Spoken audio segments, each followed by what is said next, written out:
Atheism has a big problem. Not because of proving no gods or whatever, but because this one dude doesn't think atheists have a good point for the Bible being immoral. He also makes a whopping mistake about atheism within seconds of his video, and it's a long one. So, like a kangaroo with a limp, I'm jumping all over the place with this one.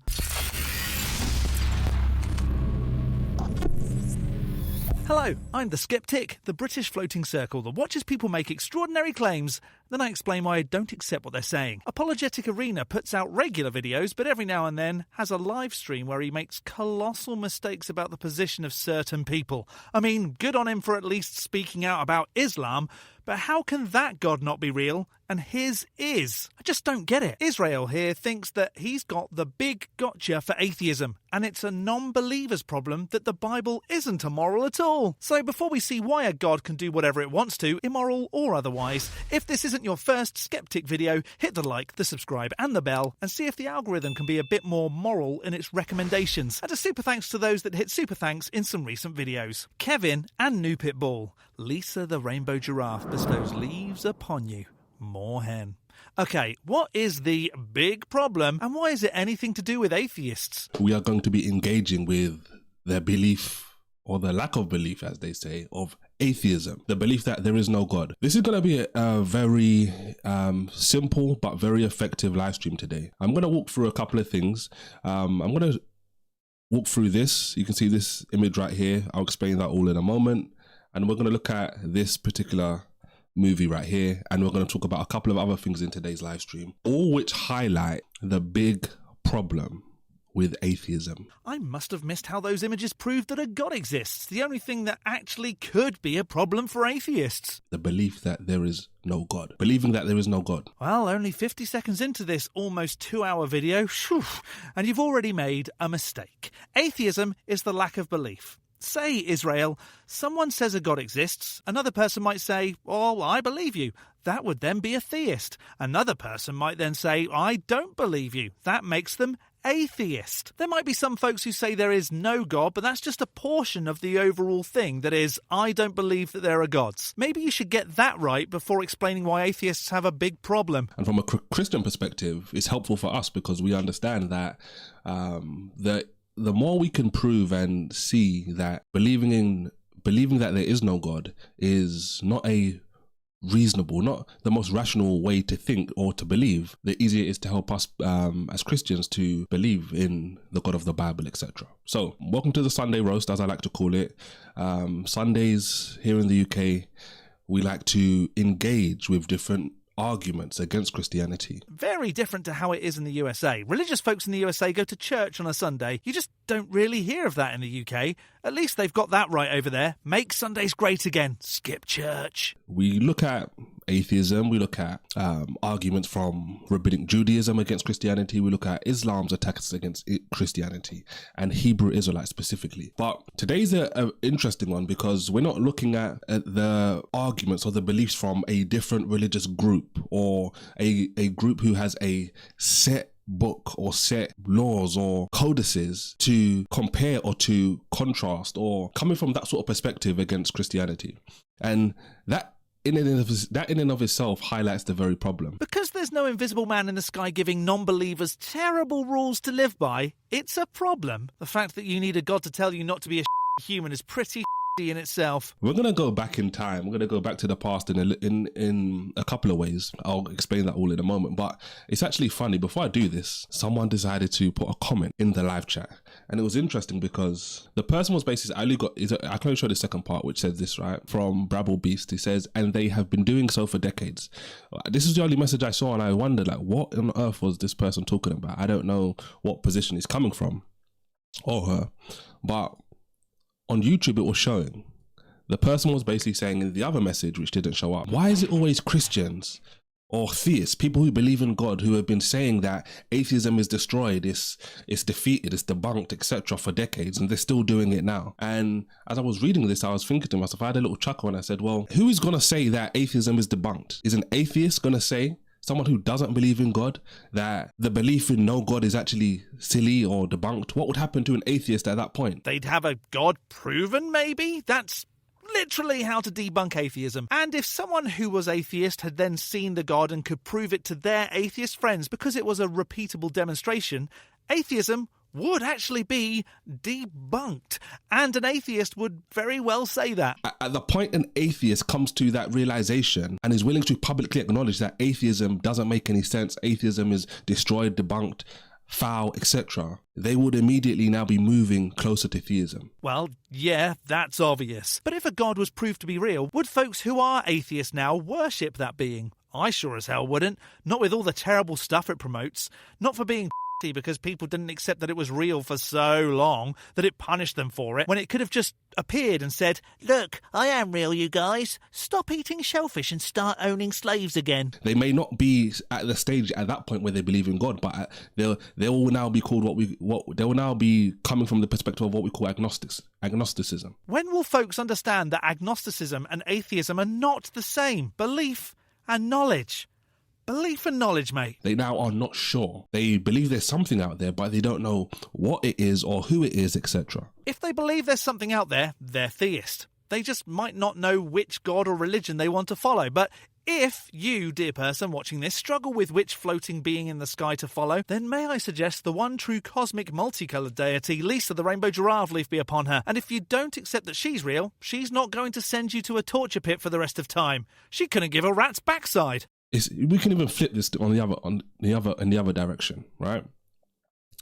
What Christian would say Christianity is debunked. What Muslim would say Islam is debunked. The moment you say those things, you're no longer in those belief systems anymore, etc. You're moving out of that place, out of that location. So it was funny. It was funny to hear that. Hang on. Why has it taken me this long to realise he's talking into a butt plug? I mean, I don't know what a butt plug is. Carry on. All the evil that people are seeing today, think about some of the crazy stuff that's been happening over the last few years. Think about the crazy stuff that's been happening in recent weeks, in recent days. Think about stuff that probably even happened today where people are scratching their head wondering, how is this going on? People have these feelings deep down in their heart and they're wondering, and in their minds like, no, this is crazy. How can this stuff be going on? And the more and more they do that, the more and more they realize, wait, hold on. This is only evil. This is only bad if there's an alternative. You'd have to demonstrate that it is evil and not just coincidence or bad things happening. It's always believers blaming terrible stuff on a evil being because there's good. Dude, real life isn't Marvel. What's going on today isn't because of some evil. There's no dark side. It's all bloody fictional, mate. This is only evil. This is only bad if there is an alternative. And when you think about the alternative, what is the alternative? The alternative to evil is good. But what if the alternative was not evil? You have what you call evil and then not evil. What some would call beneficial and not beneficial. Right? Now, this gets into the first picture I showed you earlier. I'll bring this back up again. I was just drawing a little bit on my whiteboard and I'm going to explain this. But the main thing I'm going to highlight when I talk about this is this right here, right? This green line that I drew, this green circle that I drew, right? That you can see there.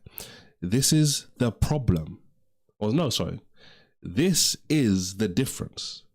And this green line here highlights the problem with atheism. That green line is a god? So the god's finally been proved? We've been looking in all the wrong places. Congratulations, hide-and-seek champion of the universe. We weren't looking for a green line. We were looking for something that apparently made us in its image. And no one I know is a curvy line. Hang on, am I a god? All this evil is happening in the world. And it's not because there's any more evil necessarily than there's been in past times. But what is different today and continues to be different and showcases all of this stuff even more is the way in which we live in a day where there's so much technology which can transmit, which can send all this evil stuff around rapidly like that. That is the problem. So things are happening in these different parts of the world and people are seeing it because people are recording it on phones and tablets and even professional cameras. and they're broadcasting it and showing it. You're saying that anything can be evil. Like teaching people things that have no basis in reality. I guess that could be taken as evil. Now, who would do a thing like that? When you think about the big problem with atheism, if you think about the thumbnail, right, the image that goes with this live stream, the image that people are going to see where it says atheism is false, and it's got a picture of Richard Dawkins, Sam Harris, and Daniel, is it Daniel Dennett? No, it's not Daniel Dennett, and Stephen Hitchens, right? Christopher Hitchens, sorry, not Stephen Hitchens, Christopher Hitchens. Those were 3 of the 4, what we were calling in recent years, the 4 horsemen of the apocalypse, the atheist horsemen. Now, that in and of itself is ironic. And even when I think about it today, in my daily devotion, my daily Bible reading, I'm actually reading through Revelation right now. And it was actually this morning, right? And you can't make this up. It was actually this morning. You can't make this up because the Bible's already been made up. Is that what you mean? I'm reading about the 4 horsemen in Revelation and all the destruction they're leaving behind as they're coming to earth, etc. Oh, do I sense some worry here? Because the 4 horsemen dudes are leaving behind destruction in God belief because actually they point out some very obvious things. It's only destruction to you because it's something you care about, without good reason, in all honesty. The reason, and these leaders of what we call the new atheist movement, one of the things they did, which got them a lot of publicity, and they did, people like Richard Dawkins, Dr. Dawkins still does it today, blasting away at the morality of the Bible. And why do you think it gets publicity? Because actually, what he has to say makes a lot of sense. How could the Bible say this? And how could the Bible say that? And how could God do this or allow this X, Y, Z, right? We've all probably heard some shape or form or fashion of those sorts of arguments. And they got popular, very popular. Entering into the 2000s, going into 2010 and etc. This was the new atheist movement. This new movement which was confidently, boldly, and charismatically wiping out Christianity. Yes! Now just the other silly beliefs to go to. And religion as a whole. This was the mandate. This was the mission. And many atheists, I was going to say many atheists came to the faith at that point, as in the atheist faith, but many atheists rose up. But what began to happen, and I've done recent videos on this as well on the channel, I do videos here as well for those of you who don't know, there came a point in time where it just declined, and the new atheist movement didn't continue any sort of upward spiral. It came down. Well, over 50% of the UK identify as non-religious, and here's a graph showing a climb in the USA. So... Why? Because of a very big problem. Very, very, very big problem. And it's the same problem which will always come back to bite atheism in its bottom. Proving a god? And this is what I'm depicting in this image that I was drawing earlier. We can look at all the evil that's going on. As early in the Bible as Genesis chapter 2, I was thinking about this a moment ago. In the book, at the beginning of the Bible, we have Genesis, first book in the Bible, and we find out about how God created everything. Right? Sure, that's what it says in the Bible, but it sounds like you're just accepting that what the Bible says is true, despite not demonstrating it to be the case. Now, in Genesis chapter 2, we get some specific details about how God created Adam, right?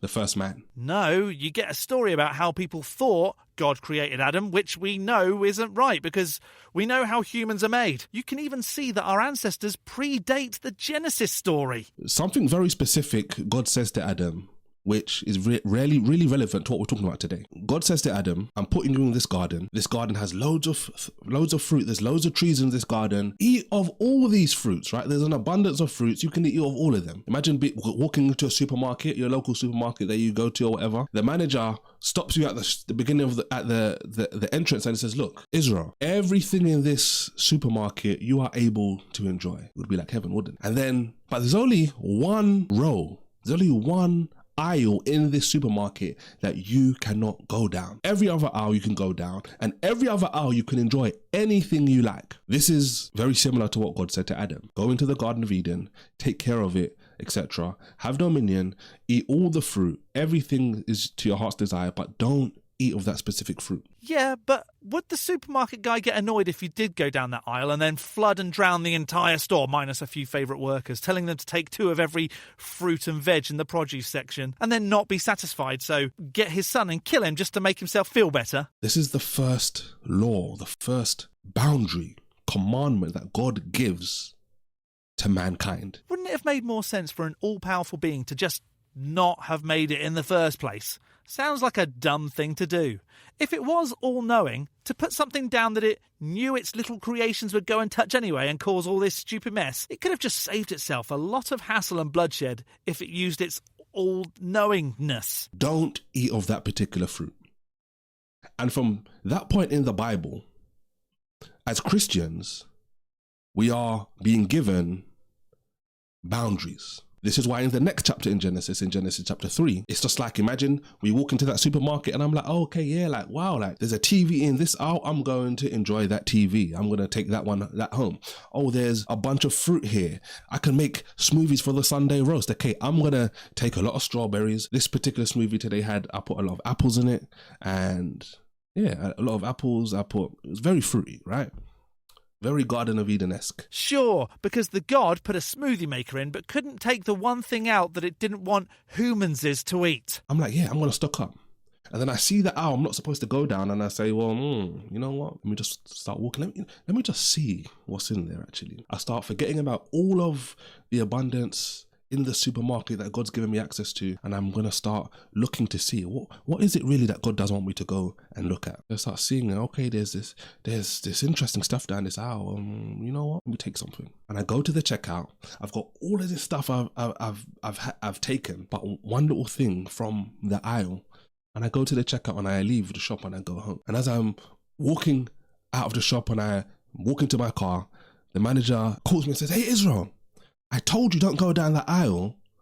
Now you can't come back in here anymore and enjoy all of this good stuff. Only that's not what the God of the Bible does, right?